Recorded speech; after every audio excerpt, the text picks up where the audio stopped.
సంతోషకరంగా వ్యాఖ్యలు చేస్తా ఉన్నారు. ఈరోజు ట్యాబ్లు ఇచ్చినప్పటికీ కూడా దాన్ని పక్కదారి పట్టించే విధంగా వ్యవహరిస్తా ఉన్నారు. దీన్ని ఏ విధంగా చూడాలి? నిజంగా చాలా దురదృష్టం ఏంటంటే ఆంధ్రప్రదేశ్ ప్రజలు చీత్కరించుకున్న సిగ్గు లేకుండా మళ్ళీ ఆంధ్రప్రదేశ్లోకి వచ్చి ఇక్కడ పిల్లలు ప్రజలు సుఖంగా ఉంటే చూసి సహించలేక ఎలా విషం చిమ్ముతున్నారు తెలుగుదేశం పార్టీ వాళ్ళు, జనసేన వాళ్ళని మన యువగళం ఫినిషింగ్ సభలో మనం చూసాం. ఈరోజు పిల్లలందరూ కూడా ఈ పోటీ ప్రపంచంలో నిలదొక్కునే విధంగా బైజూస్ కంటెంట్తో 8th క్లాస్ నుంచి ట్యాబ్స్ ఇస్తుంటే ఆ ట్యాబ్స్లో పిల్లలు అశ్లీలమైనవన్నీ చూసి చెడిపోతున్నారు అని సిగ్గు లేకుండా దిగజారుడు రాజకీయాలు చేస్తున్నారు. ఎందుకంటే ఈరోజు పిల్లలు చక్కగా చదువుకోవాలని ఒక మంచి ఉద్దేశంతో జగన్మోహన్ రెడ్డి గారు ఈ బైజూస్ కంటెంట్తో ఉన్న ట్యాబ్స్ ఏవైతే 33,000 పర్ స్టూడెంట్కి అయినా కూడా ఇవ్వటం అనేది మనం గమనించాలి. ఇందులో సబ్జెక్టు తప్ప వేరే ఏమీ ఉండదు.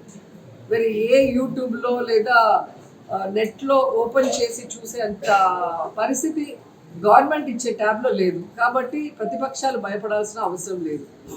ఇలాంటి లోకేష్ బాగా చూస్తాడేమో, అందుకే అతనికి ఎప్పుడు కూడా ఇలాంటి ఆలోచనలు వస్తుంటాయని నాకు అనిపిస్తుంది. ఈరోజు 400 కిలోమీటర్లు నడుస్తాను, 400 రోజులు 4,000 కిలోమీటర్లు నడుస్తానని పులిని చూసి నక్క వాత పెట్టుకున్నట్టు జగనన్న పాదయాత్రని చూసి ఏదో చెయ్యాలని ప్రారంభించాడు.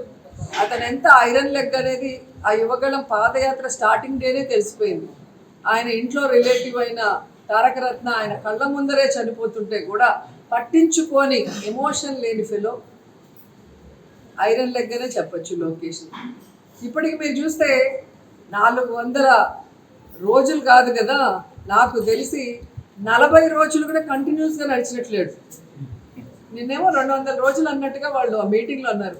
200 రోజులైనా కూడా 200 సార్లు బ్రేక్ తీసుకున్న ఏకైక ఫెయిల్యూర్ పొలిటీషియన్ ఎవరైనా ఉన్నారంటే అది లోకేష్ అని ఈ సందర్భంగా నేను తెలియజేసుకుంటున్నా. ఎందుకంటే ఆయన ఇక్కడ నడిచిన దానికన్నా హైదరాబాద్కి ఢిల్లీకి తిరిగిందే ఎక్కువగా కనిపిస్తుంది. సో పాదయాత్ర కంటిన్యూస్గా ప్రతి ప్రాంతంలో చేసినప్పుడే అక్కడున్న అన్ని వర్గాల ప్రజల కష్ట సుఖాలు తెలుసుకునే అవకాశం ఉంటుంది. వాటికి భవిష్యత్తులో ఏం చేయాలన్న ఆలోచన చేసే అవకాశం ఉంటుంది. అసలు పాదయాత్రే ప్రజల్లో చేయకపోతే ఎక్కడి నుంచి ప్రజల సమస్యలు వీళ్ళు తెలుసుకొని ఏ విధంగా వీళ్ళు చేయబోతారు?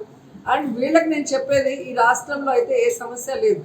జగన్మోహన్ రెడ్డి గారి పరిపాలనలో ప్రతి కుటుంబంలో ఎంతమంది వెల్ఫేర్ స్కీమ్స్కి ఎలిజిబుల్ ఉంటే అందరికీ ఇస్తున్నారు. అలాగే డెవలప్మెంట్ చేస్తున్నారు. విద్య వైద్య రంగంలో ₹1 ఖర్చు లేకుండా అన్ని పిల్లలకు అందిస్తున్నారు. కాబట్టి మీరు ఇక్కడ నడవాల్సిన అవసరం లేదు. మీరు నాన్ లోకల్ పొలిటీషియన్స్ కాబట్టి మీరు నాన్ లోకల్ అయిన హైదరాబాద్లో పోయి కూర్చోండి అని కూడా చెప్తున్నాను.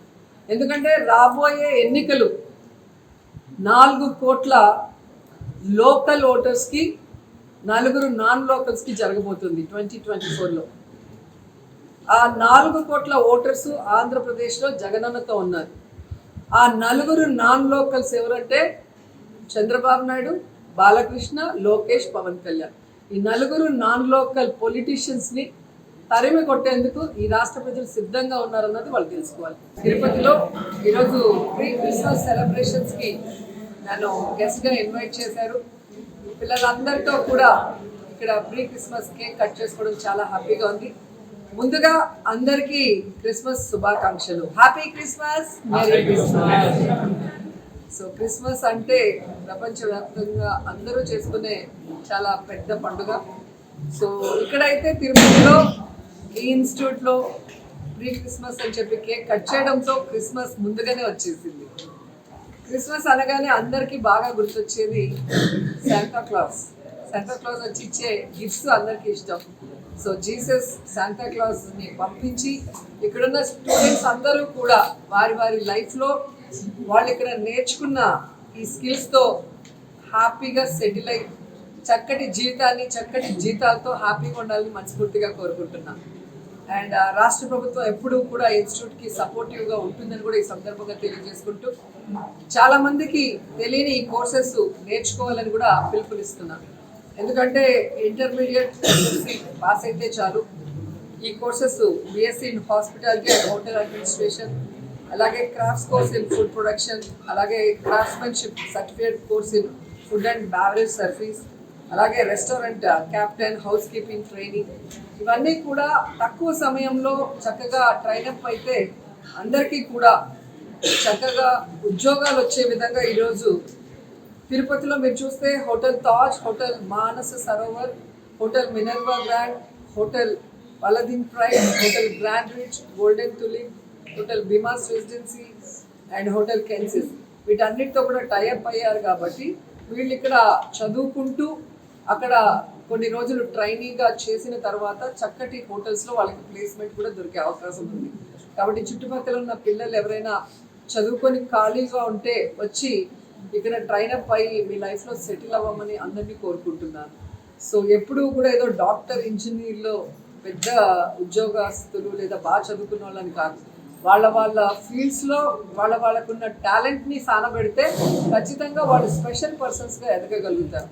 ఈరోజు మూవీస్కి వెళ్ళాను, నేను టాప్ పొజిషన్కి వచ్చాను, పాలిటిక్స్కి వచ్చాను, ఈరోజు మినిస్టర్గా ఉన్నాను బాక్రాపేట. సో మన ఫారెస్ట్ లోపలికి వెళ్తే ఉంటుంది మా విలేజ్. అక్కడ ఉన్నప్పుడు ఎప్పుడైనా నేను పెద్ద హీరోయిన్ అవుతాను, మినిస్టర్ అవుతానంటే ఈవిడ మొహం అని నవ్వేవాళ్ళు. నవ్వుతారా లేదా చిన్న అప్పుడైతే, కానీ ఇప్పుడు అవ్వగలిగాను అంటే సో మనలో ఉన్న టాలెంట్ని మనం గుర్తించుకొని వాటిని మనం ప్రొజెక్ట్ చేసే విధంగా మనలో ఉన్న స్కిల్స్ని మనం డెవలప్ చేసుకున్నప్పుడు ఖచ్చితంగా సక్సెస్ అవుతాం. సో ఆ విధంగా ఇక్కడ ఉన్న పిల్లలందరూ కూడా సక్సెస్ఫుల్గా వాళ్ళ లైఫ్లో సెటిల్ అవ్వాలని మనస్ఫూర్తిగా వాళ్ళందరినీ ఆశీర్వదిస్తున్నాను.